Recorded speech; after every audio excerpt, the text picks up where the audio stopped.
Hi, this is Hans with Request for Music.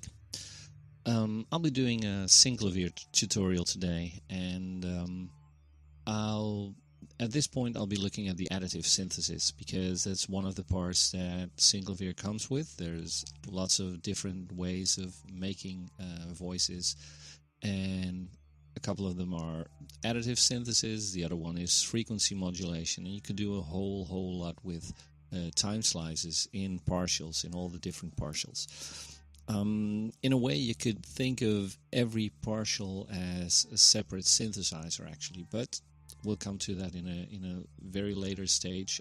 I'm going to do not too long sessions per sound and per part. So first of all, I'm going to be looking at a simple sound, and actually that one will be an organ sound, because an organ is very much like working with additive synthesis in the way that you have all your drawbars for the actual harmonics that you build the sound with. So I'm going to change that, and first of all, since the standard sine wave that we'll be working with is far too dull, I'm going to be adding some effects, and I'm going into the screen, into the computer editor for that. And I'm going into the effects settings, and I'm going to add some reverb, and I'm going to put very little in there because otherwise it's far too dull. As said, I'm going to put my decay time up quite a lot and put some more diffusion in there, and add some chorus in the next slot. And going to bring that back to, so take my amount back, take my rate back, and take my width back, and I'm going for the third one, which I like best. And I'm even going to put some delay in there again, otherwise the sound is far too dull. So I'm going to bring the feedback up a bit, and as long as I don't have it too much wet signal in there, it will be okay. Okay, for the rest, I'll be using the simple sine wave. So I had that already selected. Otherwise, you go into templates and you go into simple sine. So that's my basic voice at the moment, which is just, as said, a simple sine wave. And actually, when you look at the time slices, that's where all the waves come up. So you see a part for carrier waves, and you see a part for modulator waves. If I'm going to use the modular waves, I'll be looking at things like frequency modulation in the way that DX7 worked with that. For now, I'm going to use the carriers. So I've got all these lines for the specific amplitude for harmonics. So you could think of these as sort of the drawbars of an organ. And if I'm going to work with it like a Hammond works, you probably know that you have those drawbars there, and each drawbar draws out a register, draws out a harmonic in the wave. And actually the Hammond works with a standard couple of waves, which are the 8th, 4, 2 and 1 foot waves, which are octaves apart, and a couple of ones in the middle, which are, for instance, a fifth above the root, which is the 8th foot, and a couple of those more. So and apart from that, it has a 16-foot wave, which is lower. So actually, I'm going to use the 1 harmonic as the 16-foot bar. So I'm going to bring that back, and I'm going to actually change number 2 to be my first, or I'm going to think of this as my first bar, which is the 8 foot. So I'm going to put that up and bring the other one down, and I'll be lowering my lowering my frequency. So I'd have to go into my mixer tab to do that and change my octave back by clicking and dragging down. So it's set at 220 now. So I got my basic sound, and as you can hear, there's already this lower portion from the first bar in there, and I can bring that up to add more depth. Apart from that, what these harmonics also do, they add noise to the sound if you lower the carrier value. Yeah, so if I lower this one and I lower my, you will hear that there's more noise in there. If you want to get rid of that, if at all, you would go into the settings and you could look at your bit depth. If you lower the bit depth, you will raise the noise.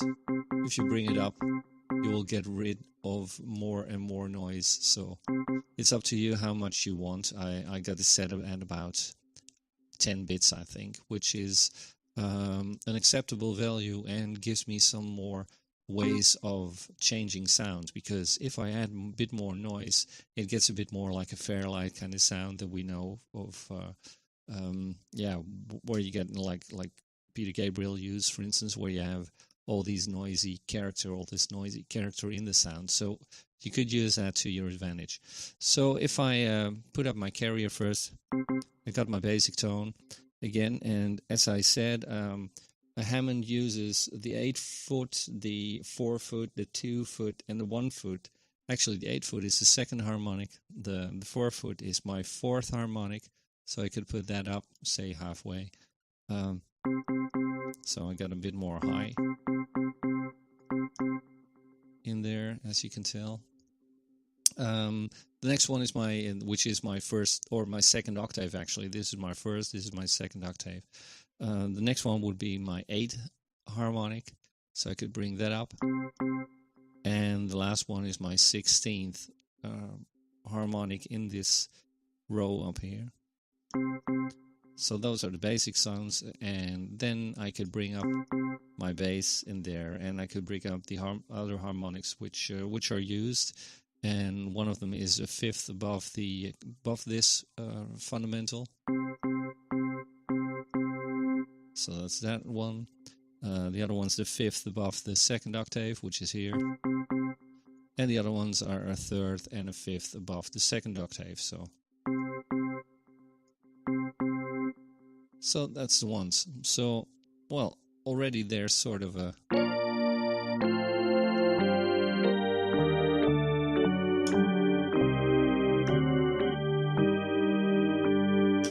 already a very recognizable organ sound.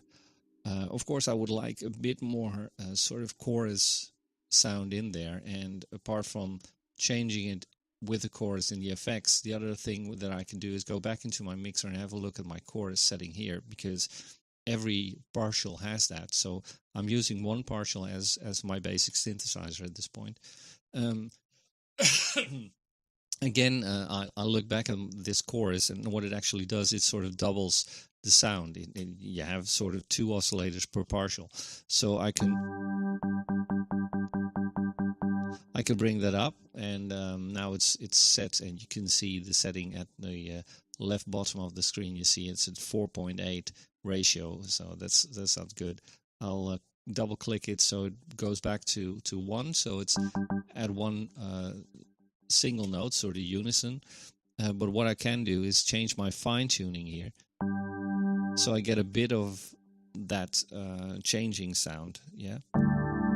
So the other thing that I can do is go back into my normal screen, and the normal editor, so not the computer editor, but the editor for the overall machine. And since this part is for every selected partial, so yeah, you can change stuff for that specific partial. I could go into my stereo, for instance, and I could turn my rate down a bit and put my depth up. So it's going to sort of do a Leslie kind of thing, change a bit in the stereo spectrum. And the deeper I do it, the more it's going to fluctuate from the left to the right.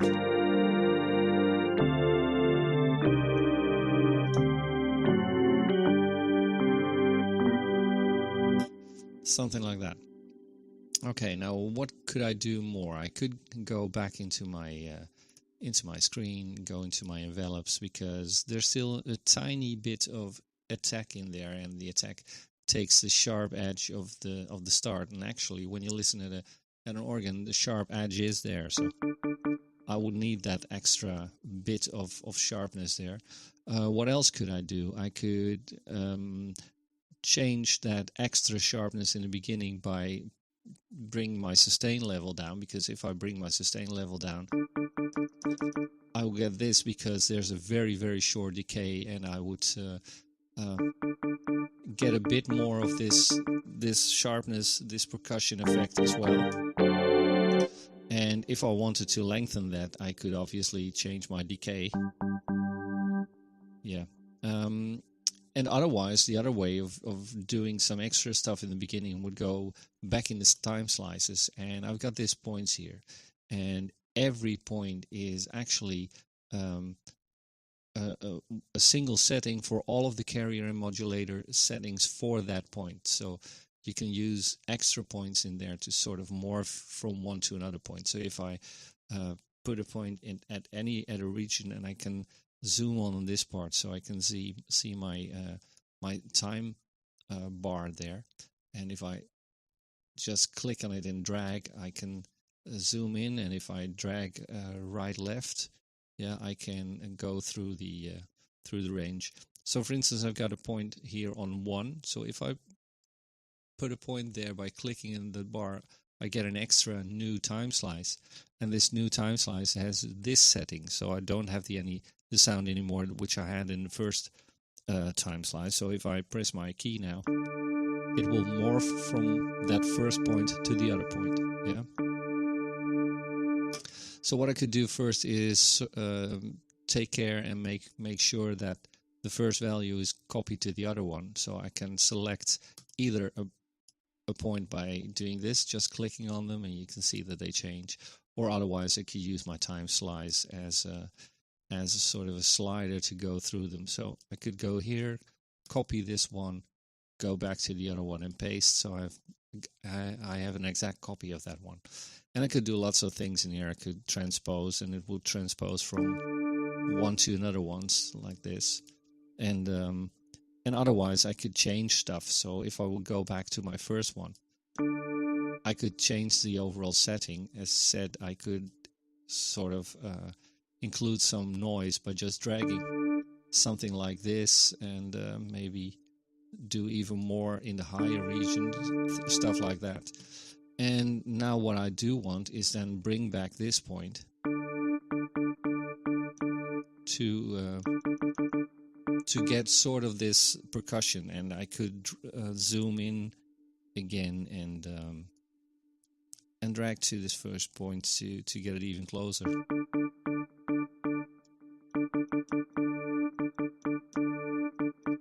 Like that. And yeah, I could go back to the first one, maybe change the transpose down so I get more of an attenuated.